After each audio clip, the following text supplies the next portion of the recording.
Bismillahirrahmanirrahim. Assalamu alaikum everyone. My name is Babarzi Businesswala and I'm a learner student at Transco Islamabad campus. So today I have a very amazing guest. His name is Gabe, also a NASA engineer. So hello Gabe, how are you? Hi, good morning to you. Good evening from here. I'm doing excellent. Thank you so much. Okay Gabe, my first question is can you tell us about yourself and your journey to becoming a NASA engineer? Yeah, I was an engineer for NASA. It's a little bit different than being a NASA engineer, but basically, I was an engineer on Kennedy Space Center for NASA. The journey there was very very interesting because I hated school. I did very poorly in school. I failed most of the subjects. I really hated school. So when I finally got out of high school, I had no idea what I was going to do. I was actually started working at McDonald's, and from McDonald's I had many different jobs, and I really liked to race cars, and I was trying to generate the income to race cars, and I really couldn't do that working at McDonald's, and I tried many different things, but I love sports. So I was playing a lot of sports and I was driving a truck, and I don't know why this guy said to me, one of the guys I played sports with, he said to me, "Did you ever think about becoming an engineer?" And I had never thought about it because I thought you had to be really smart, but I did so poorly in school, I didn't think I could ever be one. But after school, I got to meet a lot of people who were university graduates and engineers, and I realized you don't have to be so smart. You just have to be determined. So he put this thought in my head, and I was trying to get a better job to generate income. So that's kind of how I got into engineering.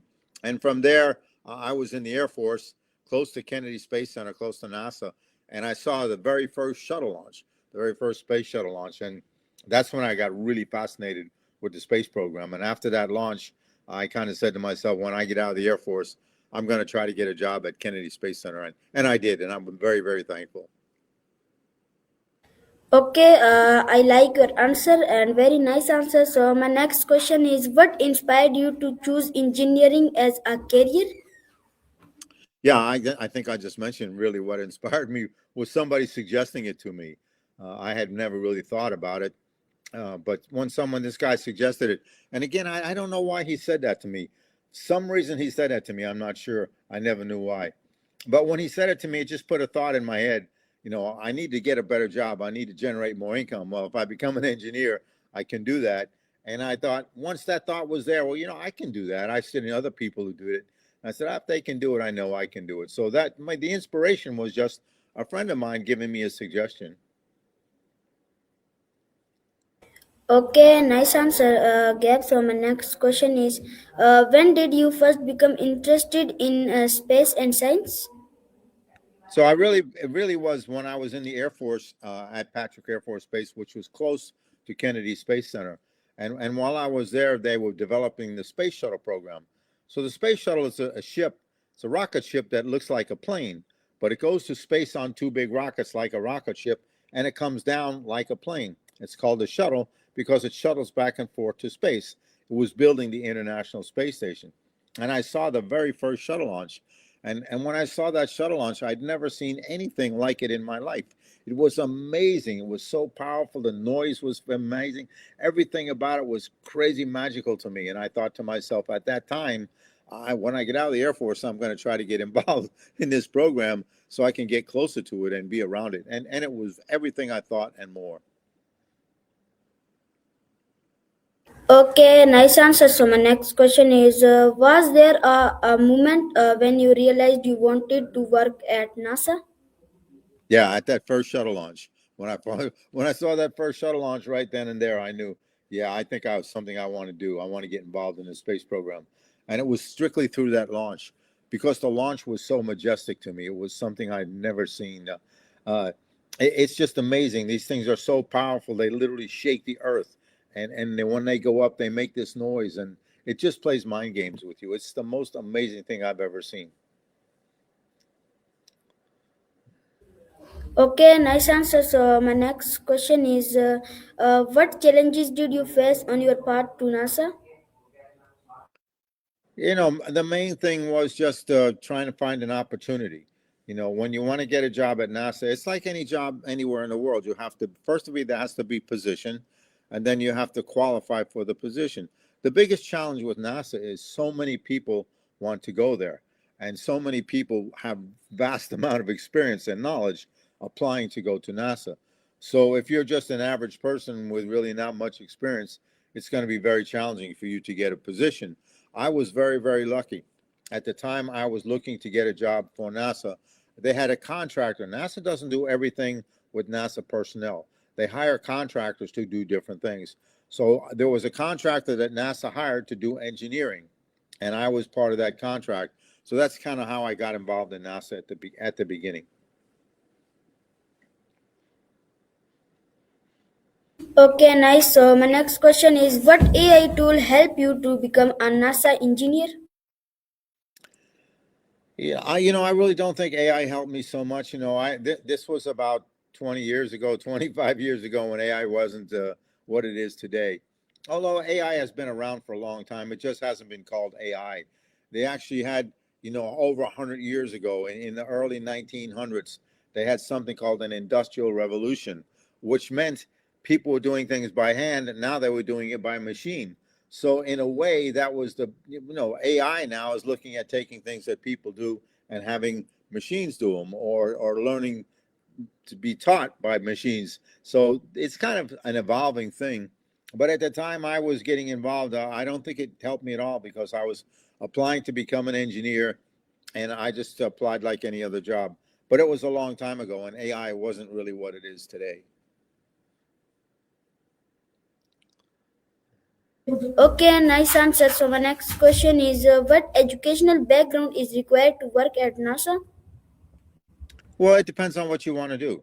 If you want to be an astronaut, you probably need aeronautical, aerospace engineering. You need to be a pilot of some type. Or if you want to be a cook, then you have to be able to be a cook. So NASA's like a little city. You do everything. They have truck drivers, they have nurses, they have doctors, they have engineers, they have astronauts. So it depends on what you want to do. You would tell your education to what you want to do. Okay, so nice answer. So my next question is, which subjects are most important for students who want to become engineers? Yeah, well, math and science are definitely important if you want to become an engineer. You need a lot of science, need a lot of math background. But one of the things I really, when I'm going to universities, I'm talking to students, and even in high school, uh, you want to learn to write well. Where science and math is really important, learning to write well, no matter what you do. If you want to be an engineer, definitely math and science. But let's say you want to be something else, and it doesn't require math and science. Learning to write well is so important. No matter what job you have somewhere in the future, you're going to do something, you're going to have to write a report on what you did for someone to read. If you don't write well, they may take that report and think it's garbage and think you did a terrible job. Learn to write well is something I always encourage everybody, no matter what their field is. Make sure you learn to write well. It will help you in everything you do. Okay, nice answer. So my next question is, how important are math and physics in your daily work? Well, right now, right now I'm a public speaker, so I'm traveling around speaking at schools, speaking with you like this. So I don't know that I use math and science too much, but as an engineer, you're trying to figure out complicated things. Like one of the things might be, a bridge isn't working. Why isn't this bridge working? You have to look at it from a mechanical aspect, from an engineering aspect. What's the problem? Why isn't this working? So that kind of background, that kind of analysis and thinking helps you a lot. Okay, Gabe, nice answer. So my next question is, what skills do you think every future engineer should develop? Well, I think not only engineer, I don't isolate by one career or another. I think most things apply no matter what you do. But you definitely want to have confidence, and you want to have belief in yourself. This is so important. If you don't believe in yourself, how can you expect others to believe in you? If you don't have confidence in yourself, how do you get others to have confidence in you? So you want to learn to develop a strong belief in yourself, learn to have confidence in yourself, no matter what you do. When you have that confidence and that belief, everything gets easier. And you project that subconsciously. You stand up taller, you smile more. People see you this way, and they will gravitate towards you and they will listen to you. So I think that's one of the most important things is belief in yourself. Be kind to others, be respectful of others. These things are so important. If you're a leader in a leadership environment, you want to make sure you involve everybody in a decision making process. Let everybody understand. Like right now, me and you, we're a team. We are equal. Without you, I can't do this. Without me, you can't do it. So we're a team. It applies to everything you do, and we're equal. As a matter of fact, to me, you're more important than me. As the interviewer, you're guiding the talk. You're asking the questions, which gets the answers that guides the talk.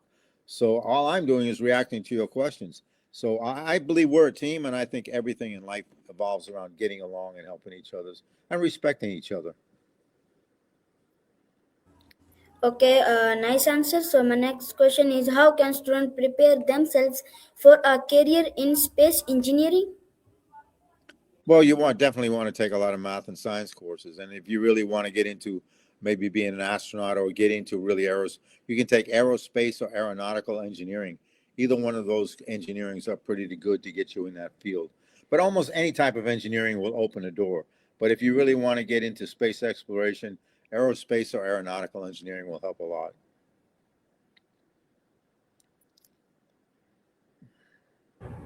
Okay, nice answer. So my next question is, what does a typical work day at NASA look like for you? So a typical workday is it's like anywhere in the world. As an engineer, you go in most engineers, they're civil, structural. Engineering is a very broad term. It can mean hundreds of different things. But there's a company called the design engineer. Design engineers deal in civil engineering, structural engineering, mechanical, electrical.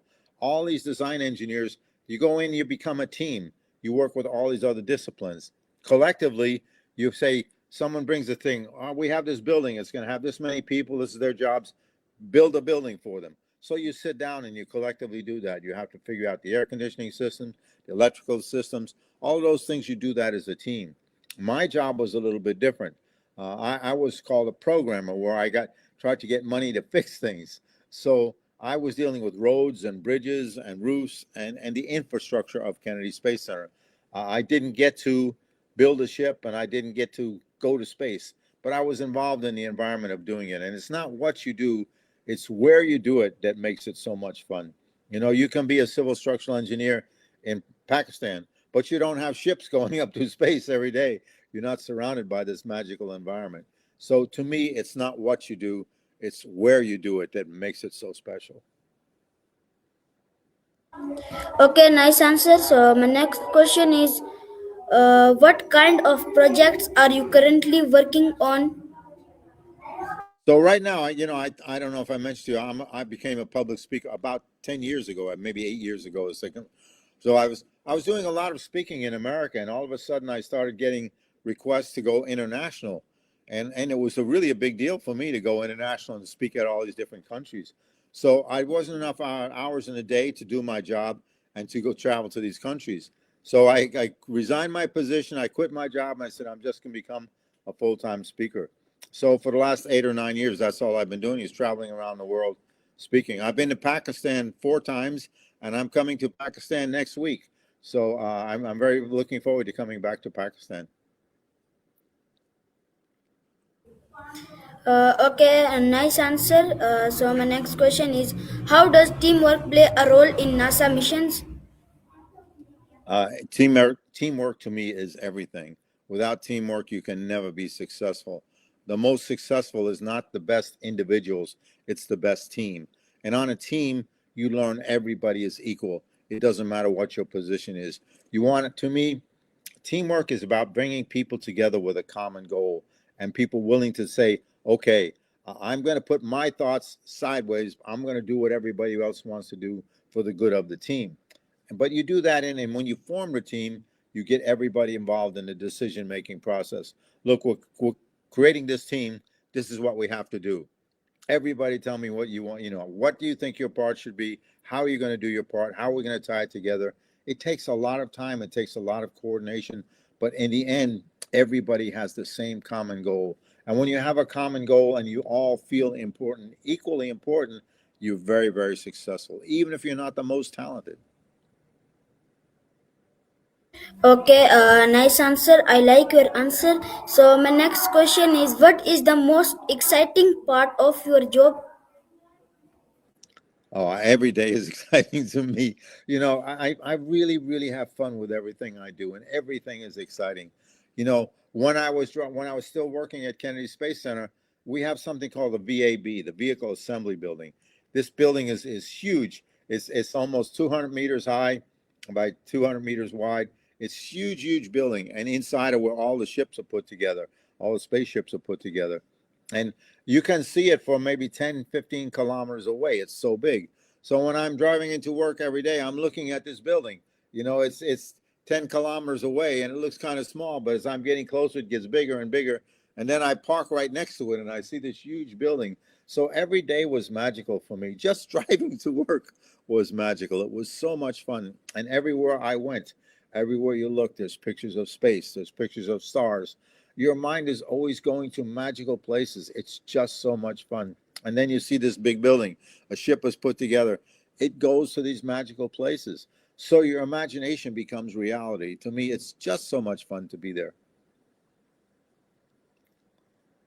Okay, nice answer. So my next question is, what is the most challenging and hard part of working at NASA? Well, I never say hard. Nothing is hard. I never say hard. I never say work. I never say stress. I never say pressure. Challenge, I do. I always challenge myself no matter what it is. I race cars. I build cars. I challenge myself to see how well I can do it. So it doesn't matter to me whether it's NASA or whatever you do, you want to challenge yourself. With this interview, you should challenge yourself every interview you do. How well can I do it? What can I learn from it? And what can I use that knowledge on the next one? So to me, and it's to me, we're a team. You talked about teamwork. Right now, we're a team, you and me. We're equal. Without you, I can't do this. Without me, you can't do it. So we're equally important. And I always feel the person doing the interview is more important than the person being interviewed because by the questions you ask and how you conduct the interview, I follow you. So you're kind of leading me through the interview. But in the end, we're a team and we're equal and we both want to have a common goal. That applies to everything you do. I never say, I always say challenge. I never say hard. I never say work. One of the objectives I would like to do with this interview with you, when we finish this interview, I want you to do the same thing the same way. I want you to learn to think about it differently. Instead of hard work, I want you to think about challenge, opportunity, journey, adventure. Every day is adventure. Every day is exciting. It's never hard. It's never work. Make it exciting. Make it fun. It's in your mind. You're going to do the same thing the same way. Just learn to think about it differently. And you'll be surprised at how much fun it will be and how much better you will do just by thinking about it differently. Okay, nice answer. So my next question is, how do engineers solve problems in space where mistake can be costly? Well, it's just like everything else. You have to go slowly. You have to methodically look at things. You have to look at mainly thing. I think anytime you look at something, you have to look at what are the consequences of this action. You often don't know. Well, I have this problem. If I do this, will it solve the problem? You don't know until you try. Many, many times it doesn't. So it's a learning process, but you never fail. You always learn. And you want to take little steps in this learning process to me. The smaller the step, the easier it is to accomplish. The easier it is to accomplish. It helps you build confidence and a belief in yourself. So you always want to go slowly and you want to always try to look to me at the consequences of your actions before you do them. But that doesn't mean you're going to know. You sometimes you don't know until you do it. And you just have to trust your instincts, trust yourself, have that belief in yourself. If it doesn't work, it's okay. What did I learn? What can I apply to the next attempt? Okay, nice answer. So my next question is, what technologies used at NASA excite you the most? Well, I think it's just the ships, the launches, the technology involved. People don't understand. They see a launch, oh, it looks pretty easy. There's thousands and thousands of hours in preparation into building those ships and everything that goes into it. Just the technology involved in building one space shuttle took 5 years in the beginning to build those space shuttles. Think about that. He had 5 years just to build one ship.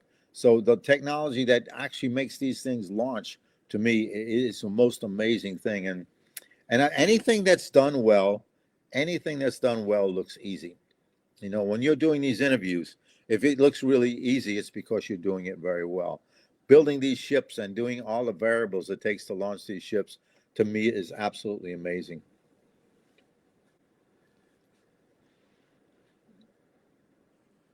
Next question is, what role does engineering play in space exploration? Well, again, when you say engineering, there's many, many different types of engineers. So it depends what the applicable is.